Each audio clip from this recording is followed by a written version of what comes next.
আমার বাসায় আমার হাজব্যান্ড 1996 সাল থেকে আমরা হজ করি।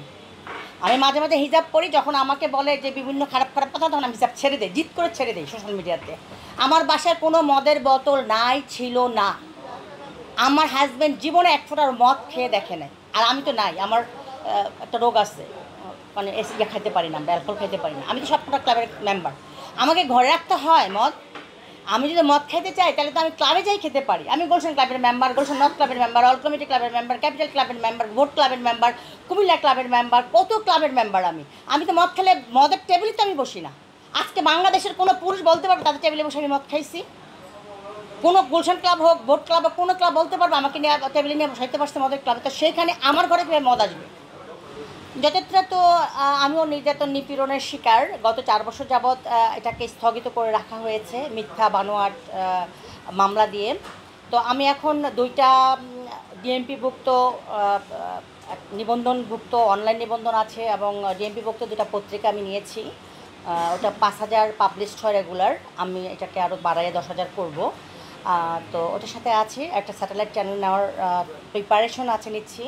জয়যাত্রা চলবে, যেহেতু জয়যাত্রার প্রতি আমার একটা সফট কর্নার আছে। জয়যাত্রা ফাউন্ডেশন যেহেতু লাইসেন্সকৃত একটা ফাউন্ডেশন, এবং আপনারা জানবেন তথ্য মন্ত্রণালয়, পিএমও অফিস এবং সবকটা অফিসে 2018 সালে জয়যাত্রা স্যাটেলাইট টিভি এবং অনলাইন আইপিটিভি যেটা, সেটার আমি ইয়ে করেছিলাম, প্রস্তাবিত স্যাটেলাইট এবং আইপিটিভির কিন্তু দিয়েছিলাম, অ্যাপ্লিকেশন দিয়েছিলাম। সেই অ্যাপ্লিকেশন ফটো আমার কাছে আছে, আপনারা চাইলে আমি আপনাদেরকে দিয়ে দেবো। আপনারা একটা গ্রুপ করেন, সব ডিটেলটা দিয়ে দেবো। যতটা ইনশাল্লাহ চলবে, যেহেতু আমার একটা স্বপ্ন, আল্লাহ পাক কখনো কারো স্বপ্ন কখনো বৃথায় ফেলে না। আচ্ছা, আমি পারবো না বিধায় তো এখন চালু করছি না। আমি যদি এখন চালু করে আমাকে বেতন দিতে হবে, এই জন্য আমি কিন্তু চালু করতেছি না। গত 4-5 বছর যাবৎ বন্ধ। 2021 সালের 30শে জুলাই আমাকে অ্যাটাক করা হয়েছিল। আমি কয়েকজন সাংবাদিক, কয়েকজন ব্যবসায়ী, একজন রাজনীতিবিদের মানে ষড়যন্ত্রের শিকার ছিলাম, প্রতিহিংসার শিকার ছিলাম। মানে আমি বলবো আমার সফলতা প্রতিহিংসার শিকারে আমার টিভিটা বন্ধ এখন। আমি তো বললাম কয়েকজন সাংবাদিক, কয়েকজন ব্যবসায়ী, বিশিষ্ট ব্যবসায়ী, বিশিষ্ট সাংবাদিক। উদ্দেশ্য ছিল হেলেনা জাহাঙ্গীর এত বড় একটা মিডিয়ার মালিক হয়ে যাবে, তাই তো ওকে ধরা যাবে না, ছোঁয়া যাবে না, পা মাটিতে পড়বে না। মানে ওদের ছেলেরা তো মেয়েদের সাথে সবসময় জ্যালাস, পা টেনে টেনে নামাতে চায়। এবং আমার টিভিটা তখন আইপিতে নাম্বার 1-এ ছিল। আমি তখন তথ্য মন্ত্রণালয় থেকে যারা আইপি পাইছিল, তখন আমি ভিতরে ছিলাম। আমি তখন নিউজ দেখলাম সমকালে বিভিন্ন পত্রিকায় যে 14টা আইপিটিভি পেয়েছে। মানে আমাকে কেন্দ্র করে তারা 14টা টিভির লাইসেন্স পেয়েছে, যারা নাকি 5,000 টাকা খরচ করে, অনেকেই, সবাই না, অনেকেই টিভি চালাতে পারতেছে না, বন্ধ হয়ে আছে আইপিটিভি। সো আমি মনে করি যে আসলে আমি তো চালাইছিলাম বাংলাদেশের জনমানুষের কথা বলার জন্য, প্রবাসীদের কথা বলার জন্য।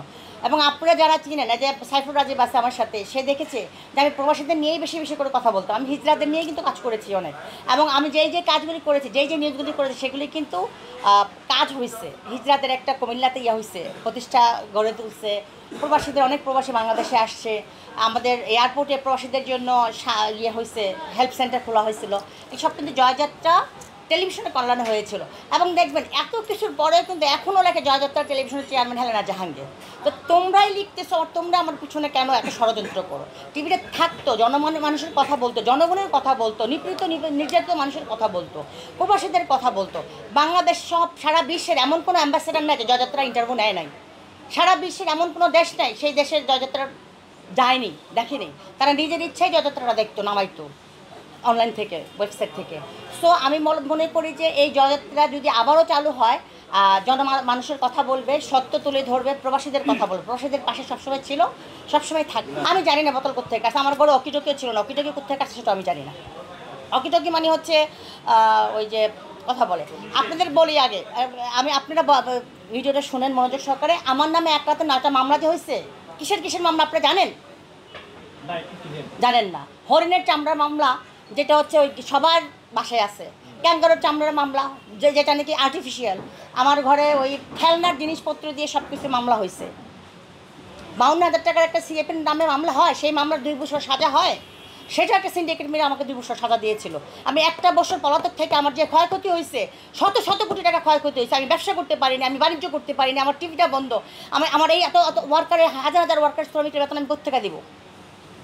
আমার বাংলাদেশের ব্যাংকের রিপোর্ট আছে যে আমি কোনো মানি লন্ডারিং করি নাই, কোনো আমি ব্যাংক লোন লিঙ্ক খারাপি না, আমি রিপোর্ট আপনাদেরকে দেখাইতে পারবো এখন। জি। আচ্ছা, একটা কথা কি আপনি এটা মানবেন কি? এবং কোর্ট থেকে আমাকে বারবারই বলছে ম্যাডাম আপা অনেকেই যে আমাদের এই অনেক করে সাংবাদিক প্রতিদিন খালি আপনার মামলাগুলি খোঁচায় আমি খোঁচাইতে দেন না। সত্য যেটা সেটাই তো হবে, সত্যটা আমি জানতে চাই, সত্যটা আমি জনগণকে জানাতে চাই। আমি মিডিয়া কুয়ের শিকার, ষড়যন্ত্রের 100% ছিল। আমি তো রাজনীতিতে নামছি মাত্র 2 মাস হয়, 2 মাসের মাথায় তো আমাকে অ্যাটাক করে ধরে নিয়ে গেল। তো আমাকে এখনও অনেকে ডাকে, অনেক রাজনৈতিক দল আছে যারা এখনও ডাকে, বলো না প্রতিনিয়ত মিটিংয়ে ডাকে, যাচ্ছি। বা আমি বলছি আমি রাজনীতি করবো না, রাজনীতির বাইরে যদি থাকে আমি সামাজিক কাজের সাথে থাকবো, আমি রাজনীতি করবো না। মানে আমার যে শিক্ষা আমার লাইফে আমি পেয়েছি, আমি রাজনীতি করবো না। যারা আপনার বিরুদ্ধে ষড়যন্ত্র করেছে তাদের বিরুদ্ধে আপনি কোনো ব্যবস্থা নেবেন? আল্লাহ তো ব্যবস্থা নিয়েছে, আমি কেন নেব? আমি হজ করে আসছি 40 দিন হয় নাই। তারা কিন্তু বিভিন্ন আনাচে কানাচে থেকে কিন্তু ধরা খাইছে। একজন সাংবাদিক ধরা খাইছে, আপনার নামটা দিয়ে খুঁজে বের করেন কে খাইছে। হ্যাঁ, 2 জন সাংবাদিক ধরা খাইছে। আমার 2 বছর সাজার জন্য তারাই দিছে আমার 2 বছর সাজাটা। ঠিক আছে।